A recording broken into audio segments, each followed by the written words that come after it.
శ్రీ గురుభ్యో నమః. నేటి పంచాంగ కార్యక్రమానికి స్వాగతం.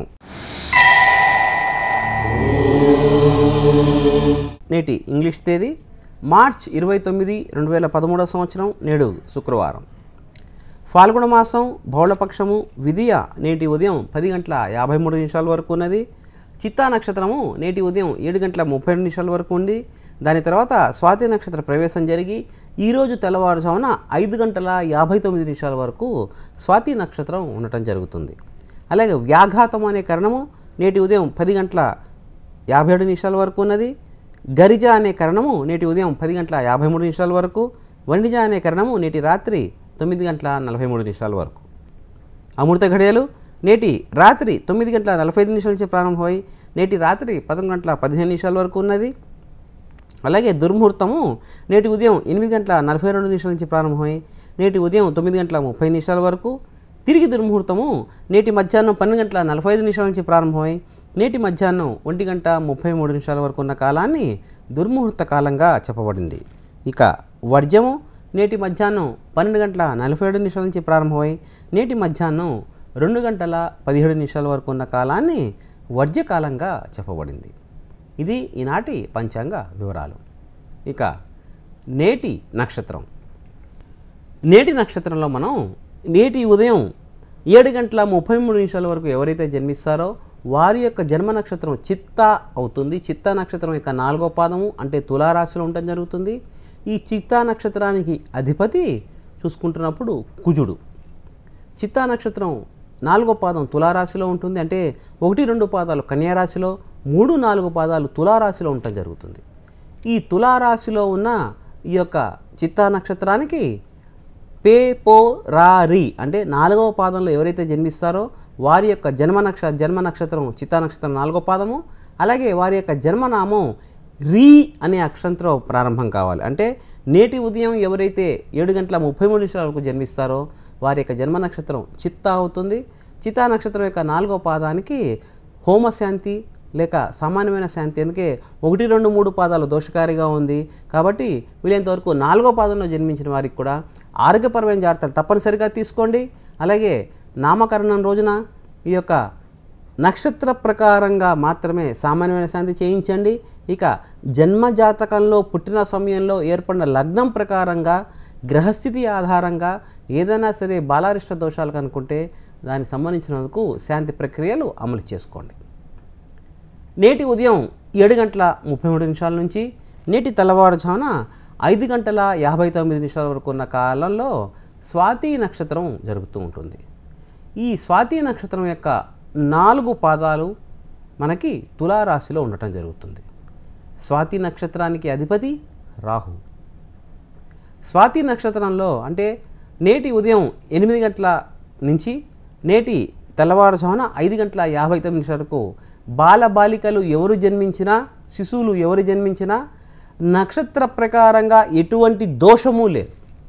అయితే నక్షత్రాధిపతి రాహువు పాపగ్రహం కాబట్టి జన్మించిన సమయంలో జన్మ నక్షత్రం రాహు అధిపతిగా ఉన్న స్వాతి నక్షత్రం వచ్చింది. కాబట్టి ఈ స్వాతి నక్షత్రం ప్రస్తుతం మనకి ఏలినాటి శని ప్రారంభంలో లేక జన్మశనిలో ఉంది కాబట్టి అంటే తులారాశిలో ఉంది కాబట్టి నేడు జన్మించే శిశువులు ఎవరైతే ఉన్నారో ఉదయం 7:33 నుంచి నేటి తెల్లవారుజామున 5:59 వరకు స్వాతి నక్షత్రం జన్మించేవారు వారు నామకరణం రోజున వీలైనంత వరకు ఏకాదశ రుద్రాభిషేకం చేయించుకుని బాలారిష్ట దోషాలు ఏవి అంటకుండా రాహుగ్రహానికి సంబంధించిన జపము, దానము, హోమము ఆచరించుకోండి. అలాగే ఈ యొక్క స్వాతి నక్షత్రంలో జన్మించిన అంటే ఉదయం 7:33 నుంచి జన్మించిన వారు రు, రే, రో, తా ఈనే అక్షరాలతో ఈ అక్షరాలు ఏవైతే ఉన్నాయో ఆ అక్షరాలతో వారి యొక్క పేరు ప్రారంభం కావాలి. రు, రే, రో, తా ఈ అక్షరాలతో ఎవరి పేర్లు అయితే ప్రారంభమవుతాయో వారు స్వాతి నక్షత్ర జాతకులుగా చెప్పబడుతుంది. అలాగే నేడు జన్మించే శిశువులకి ఈ రు, రే, రో, తా అనే అక్షరాలతో వారి పేర్లు ప్రారంభం కావాలి. ఇక నేడు జన్మించేవారు కానీ లేకపోతే ఈ యొక్క నామాక్షరాలు ఎవరి పేర్లు అయితే రు, రే, రో, తా అని ఉంటాయో వారు స్వాతి నక్షత్రంలోకి రావడం జరుగుతుంది. ఈ స్వాతి నక్షత్రంలో జన్మించిన వారి యొక్క లక్షణాలు స్వల్పంగా తెలుసుకుందాం. స్వాతి నక్షత్రంలో జన్మించిన వారు జన్మ రాశి తులారాశి అవుతుంది. ఈ స్వాతి నక్షత్రంలో జన్మించిన వారు ఎవరైనా సరే స్త్రీ కానీ పురుషుడు కానీ స్వల్పంగా దయాగుణం అనేది అధికంగా ఉంటుంది. చాలా నెమ్మదిగా మాట్లాడుతూ వారి యొక్క భావ వ్యక్తీకరణ అనేది ఏదైతే ఉంటుందో దాన్ని అంత తొందరగా వ్యక్తీకరణ చేయలేకపోవటము, చెప్పాలనుకున్నది చెప్పలేకుండా ఉండటము, ఎందుకులే మనకెందుకులే పోన్లే పాపం అని కొంచెం దయ అనేది కొంచెం ఉంటూ ఉంటుంది. అలాగే చెప్పాలా వద్దా అంటే కొంచెం సందిగ్ధం, అంటే సందేహాస్పదంగా ఎందుకు చెప్పి మనం వాళ్ళని ఎందుకు బాధ పెట్టాలి అనే ఉద్దేశంలో ఉండటం జరుగుతుంది. ఎదుటి వ్యక్తుల్ని బాధ పెట్టకుండా ఎట్లా ఉండాలి అనేది మనం ఈ స్వాతి నక్షత్ర జాతకుల్ని చూసి తెలుసుకోవచ్చు. పొరపాటున కూడా వీరు ఎదుటి వ్యక్తులకి కష్టం కలిగించాలని కానీ నష్టం కలిగించాలని కానీ ఎక్కువగా ఆలోచించరు. కాబట్టి వీరికి ఎదుటి వ్యక్తుల మీద ప్రేమ అనురాగము అనేది ఎక్కువగా ఉంటుంది. అలాగే కుటుంబ పరంగా వీరు అందరికీ కావాల్సిన వ్యక్తిగా, తల్లో నాలుకగా ప్రతి వ్యక్తిని ఆదరించే వాళ్ళుగా వీళ్ళు ఉంటారు. కాబట్టి పిల్లల్లో కానీ లేక పెద్దవాళ్ళతో కానీ సంబంధ బాంధవ్యాలు అనురాగాలు ఈ యొక్క స్వాతి నక్షత్రం వాళ్ళకి ఎక్కువగా ఉంటాయి. దాంతోపాటుగా స్వశక్తి స్వబుద్ధి అనేది వీరికి అధికంగా ఉంటుంది. అయితే వీరికి ఇవన్నీ అంటే స్వబుద్ధి ఎప్పుడైతే ఉంటుందో అప్పుడు కొంచెం మొండితనం కూడా ఉంటుంది. ఎందుకు ఉంటుంది మొండితనం? నేను చక్కగా ఆలోచిస్తున్నాను, నేను ఎవరికి హాని చెయ్యట్లేదు, కాబట్టి నేను సవ్యమైన మార్గంలో ఉంటున్నాను కాబట్టి ఎవరికి ఎటువంటి హాని చేయట్లేదు కాబట్టి ఎవరికి లొంగవలసిన అవసరం లేదు అనే తత్వంలో వీళ్ళు ఉండటం జరుగుతుంది. దాని మూలకంగా వీరికి ముందర స్టార్టింగ్లో కొంచెం చెడ్డ పేరు వచ్చినా చివరికి వీరి యొక్క మనోనిశ్చయము మనోనిబ్బరంతో వీరికి మంచి పేరు వచ్చి అన్ని విధాలుగా శ్రేయస్కరంగా ఉంటారు. నేటి నక్షత్రం స్వాతిలో జన్మించే బాలబాలికలకి నక్షత్రపరంగా ఎటువంటి దోషము లేదు కాబట్టి జన్మించిన సమయంలో ఈ యొక్క బాలారిష దోషాలు ఏవైతే ఉంటాయో దానికి సంబంధించిన జాగ్రత్తలు తీసుకుంటే సరిపోతుంది. ఇక చంద్రాష్టమ నక్షత్రం. నేటి చంద్రాష్టమ నక్షత్రం రేవతి. అంటే రేవతి నక్షత్రంలో జన్మించిన వారు కానీ ఎవరి పేర్లైతే దే దో చా చి అనే అక్షరాలతో ఎవరి పేర్లైతే ప్రారంభమవుతాయో దే దో చా చి ఈ అక్షరాలతో ఎవరి పేర్లైతే ప్రారంభమవుతాయో వారు కానీ లేక రేవతి నక్షత్ర జాతకులు కానీ లేక మీనరాశి వారు కానీ ఇవాళ రేపు అంటే శుక్రవారము శనివారము నూతన కార్యక్రమాలు ఆరంభించకుండా, అలాగే నూతనంగా పెట్టుబడులు చేయకుండా, ఎక్కువ రుణములు చేయకుండా, హౌసింగ్ లోన్స్ కానీ క్రెడిట్ కార్డు మీద లోన్స్ కానీ ఇట్లాంటి వాటికి తప్పనిసరిగా ఈ రేవతి నక్షత్రంలో జన్మించిన వారు మీనరాశిలో జన్మించిన వారు ఇవాళ రేపు తగిన జాగ్రత్తలు తీసుకోండి. అలాగే షేర్ ట్రేడింగ్కి దూరంగా ఉంటే మంచిది. బెట్టింగ్స్ కానీ తొందరగా ధనం సంపాదించాలని ఆలోచన కానీ ఈ రోజున ఈ యొక్క రేవతి నక్షత్రం వారు మీనరాశి వారు ఆ తొందరగా డబ్బు సంపాదించాలనే ఆలోచనని కొంచెం విడనాడితే కనుక మీకు అన్ని విధాలుగా శ్రేయస్కరంగా ఉంటుంది. ఇక దానితో పాటు ఈ యొక్క రేవతి నక్షత్రంలో జన్మించిన వారు వీలైనంత వరకు భాగస్వామితో జీవిత భాగస్వామి కానీ వ్యాపార భాగస్వామితో కానీ ఎటువంటి వివాదాలకి తావు ఇవ్వకుండా కలిసిమలిసి వెళ్ళే ప్రయత్నం చేస్తే కనుక మీకు అన్ని విధాలుగా శ్రేయస్కరంగా ఉంటుంది. ఇవి ఈనాటి పంచాంగ వివరాలు. తిరిగి రేపటి పంచాంగంలో కలుసుకుని మరికొన్ని వివరాలు చెప్పుకుందాం. స్వస్తి. సర్వే జనా సుఖినో భవంతు.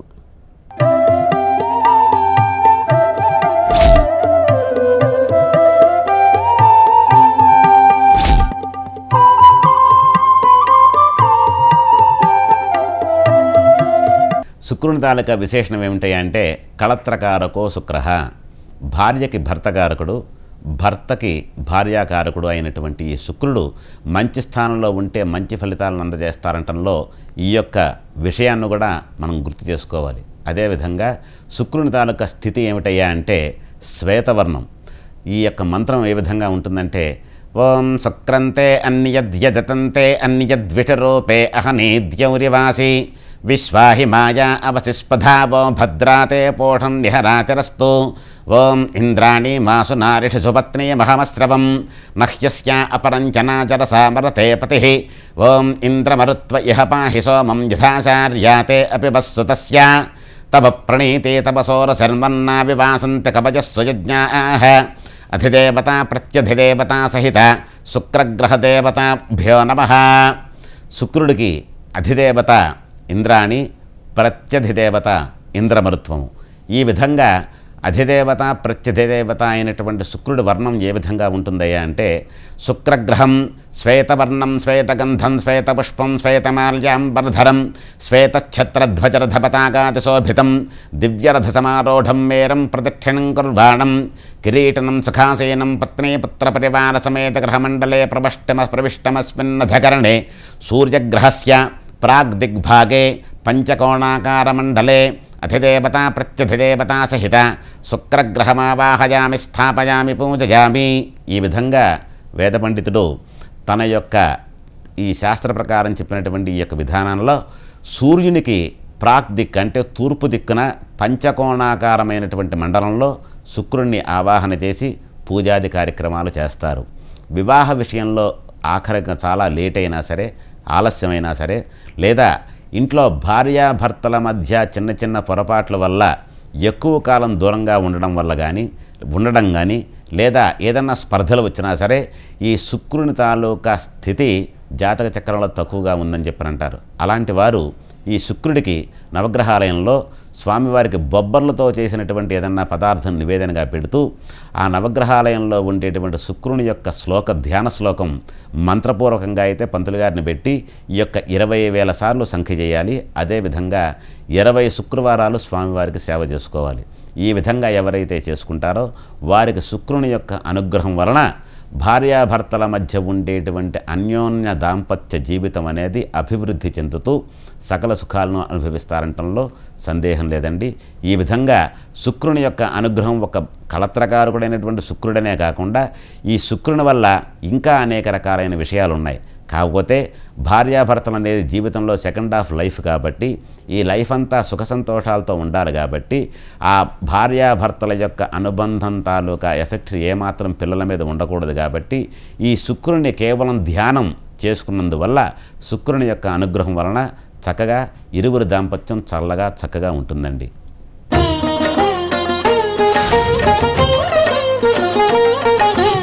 ఈ వృక్షం పూర్తిగా మిగతా వృక్షాల వల్లే పెరగనివ్వరు, మధ్యస్థంగానే ఉంటుంది.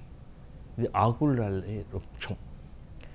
ఎందువల్ల మరి మధ్యస్థంగా ఉండిపోతుండండి? ఏమిటి శాపమా ఈ వృక్షానికి ఏమైనా అని అంటే అదేం కాదు, మనిషే దీనికి శాపం అయ్యాడు. ఎందువల్లంటే ఈ వాకవృక్షం యొక్క బెరడుని కొమ్మలని హ్యాండిక్యాప్ ఇండస్ట్రీలో ఉపయోగిస్తారు. అంటే అంగవైకల్యంతో బాధపడే వారి యొక్క కర్ర పరిశ్రమలో ఇది విరివిగా ఈ వాక చెట్టుని, రేల చెట్టుని, బెరడుని, కొమ్మల్ని వాడతారు. అందువల్ల ఈ చెట్టుని పూర్తిగా ఎదగనీయకుండా మధ్యస్థంగానే నరికి మన మనిషి స్వార్థానికి బలైపోతున్నాయి ఈ చెట్లు. ఆరుద్ర నక్షత్రం వారు ఏం చేయాలంటే గ్రామ పెద్దల ద్వారా, రైతుల ద్వారా అడిగి ఈ వృక్షాన్ని కనుక్కోవచ్చు. అలాగే టౌన్స్లోను, సిటీలో ఉన్నవారు ఫారెస్ట్ డిపార్ట్మెంట్ వారిని కానీ హార్టికల్చర్ డిపార్ట్మెంట్ వారిని సంప్రదిస్తే తప్పకుండా ఇది దొరుకుతాయి. ఇది మహావృక్షం అని చెప్పలేం, కానీ కొన్ని ముఖ్య గుణాలు కలిగిన ఇది వాకవృక్షం. ఈ వాకవృక్షం మే, జూన్ మాసాల్లో లేత తెగుళ్ళతో పూత పూసి కొద్ది కాలంలో, చలికాలంలోనే ఈ పూతకొస్తుంది, కాపుకొస్తుంది. ఇంకొక విషయం గుర్తించడం గురించి చెప్పాను. వాకవృక్షం ఇది ఎలా ఉంటుందంటే మొక్కగా ఉన్నప్పుడు ఒక్క రంగుతో ఉంటుంది, కొంచెం ఎదిగినప్పుడు ఎరుపు రంగుతో ఉంటుంది, పూతకొచ్చినప్పుడు చిన్న చిన్న ఎర్రటి పూలు ఈ వృక్షం అంతా, ఈ చెట్టు అంతా వ్యాపించి ఉంటాయి. అదేనంటే వాకవృక్షం లేక రేల వృక్షం. రేల వృక్షం. సరిగ్గా ఈ సమయంలోనే ఆరుద్ర నక్షత్రం వారు కొంచెం శ్రద్ధ తీసుకుని ప్రయత్నం చేస్తే తప్పకుండా ఈ వృక్షం దొరుకుతుంది.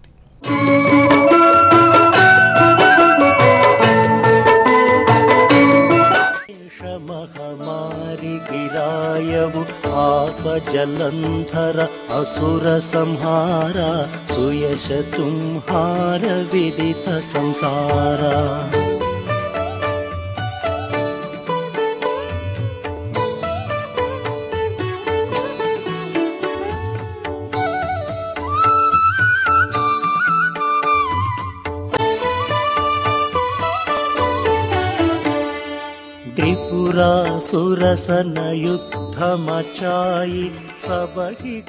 అప్పటి నుంచి రాహుకేతువులు సూర్యచంద్రుల్ని గ్రహణ రూపంలో పీడిస్తున్నాయని చెబుతారు. అంతేకాక మానవ జీవితాల్లోనూ వీరిరువురు అరిష్టాల్ని సృష్టిస్తారని, అలాంటి అరిష్టాల నుంచి బయటపడడానికి ప్రత్యేకించి శ్రీకాళహస్తిలో రాహుకేతు కాలదోష పూజలు నిర్వహిస్తున్నారు. గ్రహాలన్నీ సర్పాకృతులే అయినా ఈ దుష్టగ్రహాల ఆట కట్టించడానికి శ్రీకాళహస్తీశ్వరుడు సర్పచిహ్నితుడై ఉన్నాడు. అందుకే ఈ క్షేత్రంలో భక్తులు రాహుకేతు పూజలు చేయించుకుని దోష నివారణ చేసుకుంటున్నారు. రాహుకేతు దోషాలే కాక ఏ గ్రహ దోషమైనా ఈ స్వామి పూజతో నివారింపబడుతుంది. ప్రభుం ప్రాణనాథం విభుం విశ్వనాథం జగన్నాథనాథం సదానంద భాజం భవద్భవ్య భూతేశ్వరం భూతనాథం శివం శంకరం శంభుమీశానమీడే.